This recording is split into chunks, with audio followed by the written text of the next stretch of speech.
Salut tout le monde. Salut, moi c'est Audrey. Salut, moi c'est Mathilde. Et moi c'est Yasmina et vous pouvez m'appeler Mina. Alors on fait cette petite vidéo pour faire une vidéo bilan de nos 3 mois. Quand cette vidéo sortira, ça fera 3 mois qu'on est en PVT à Séoul. Ça fait 3 mois qu'on est collés ensemble. Voilà. On s'est rencontrés à l'aéroport. On vit tout ensemble en fait. Enfin, nos galères, nos bonnes expériences, nos rencontres. En fait, ces choses qu'on a partagées, on voudrait les partager avec vous pour faire un petit bilan et voir d'ici 3 mois, en regardant cette vidéo, où est-ce qu'on en est à nouveau. Voilà. Pourquoi le PVT, pourquoi la Corée, pourquoi blablabla, tout ça. Toutes les questions que tout le monde se pose, mais on va essayer d'y répondre très vite. En gros, j'ai fait une licence de coréen que j'ai fini il y a 2 ou 3 ans maintenant. Je n'ai pas continué dans le coréen parce que l'université, tout ça, j'en avais marre. Du coup, je me suis perdue dans la vente, etc. J'ai fait ça pendant longtemps. Ça me plaisait pas. Ça devenait routinier, trop routinier. C'était tous les jours la même chose. C'était pas ce que j'avais choisi.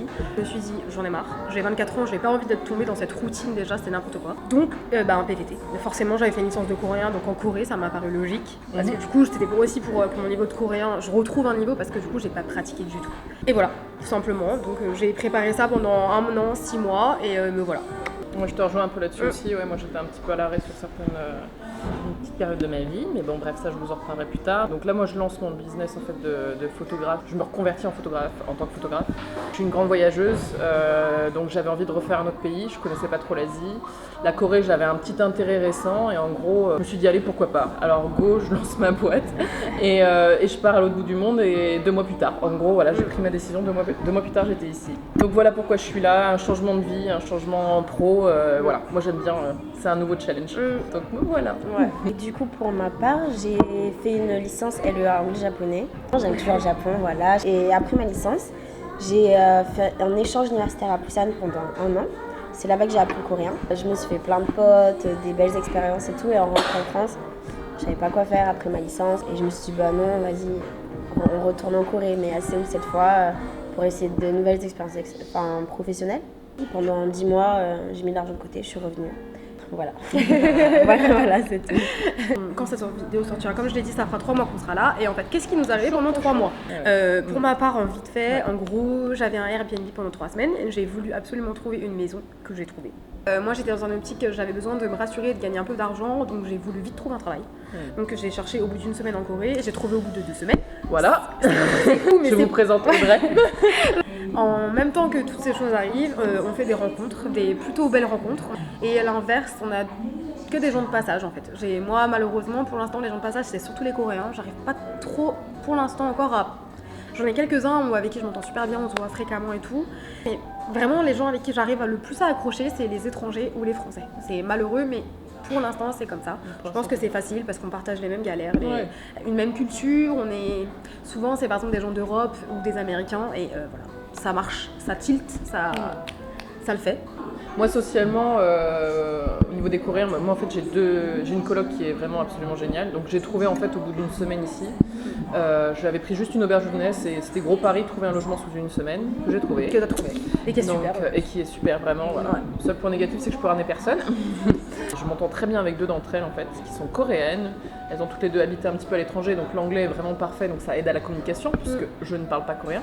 Sinon, en effet, je te rejoins là-dessus, c'est que globalement, des étrangers, des Français, voilà, un peu de tout, mais en effet, on partage des choses, donc ça rapproche un petit peu quand même. Donc sinon, professionnellement, pour moi, comme je lance toute la photo, j'essaie de trouver des clients et je lance un photoshoot avec Airbnb, sur Airbnb Experience pour les touristes en fait, qui viennent en Corée. Donc si vous voulez, vous pouvez me booker sur Airbnb, je vous mettrai le lien.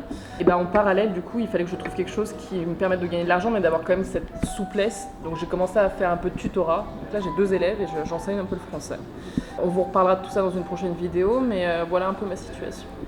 Pour ma part, en fait, quand j'étais en France, j'étais aussi sur Craigslist et j'ai cherché un logement avant d'arriver parce que je voulais me rassurer et j'ai trouvé une share house dans un quartier que je connais pas mal. Ensuite, pour le travail, j'ai fait plein d'entretiens. Je vous expliquerai, des fois c'était des plans bizarres. Du coup, j'ai trouvé un taf dans un café. Et c'est super cool, ils sont super gentils, mes collègues ils sont super cool. Et comme la plupart ils parlent pas anglais, il y en a qu'un qui parle anglais, ça me force à parler coréen, avec les clients aussi. Tout le monde est gentil, franchement tout le monde est bienveillant. J'apprends plein de choses sur le café parce que c'est un petit café, c'est pas une franchise. Du coup c'est super. Et sinon, pour la sociabilisation, donc j'ai des potes que j'avais déjà rencontrés soit à Busan ou d'ailleurs, mais des nouveaux potes coréens, pas beaucoup non plus. Mais bon, on est qu'à 3 mois, hein, donc c'est vrai que voilà, le bilan sera peut-être différent. Mais comme on dit, vaut mieux, c'est la qualité à la quantité qui prime. Exactement. Donc pour l'instant, tout va bien. Et là, il y a de la qualité là.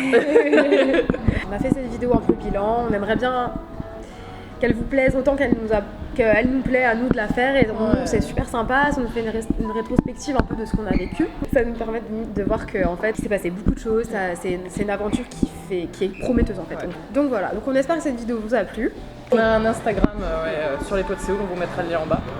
Follow On met des Insta Story, Et mettez aussi la cloche, la petite cloche. la petite cloche Et pour les abonnez-vous. abonnés.